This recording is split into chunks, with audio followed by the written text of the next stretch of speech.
Guys, কাকরোল ক্ষেতে সার দিচ্ছি। তো অ্যামোনিয়া, দানা, ফসফেট আর ইউরিয়া।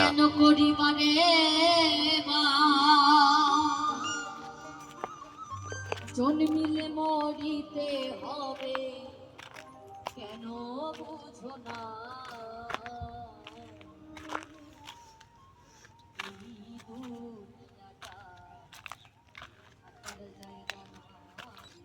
কি পরিমাণে ফল ধরেছে বা ডোগ হওয়ার জন্য সার দিচ্ছি আবার।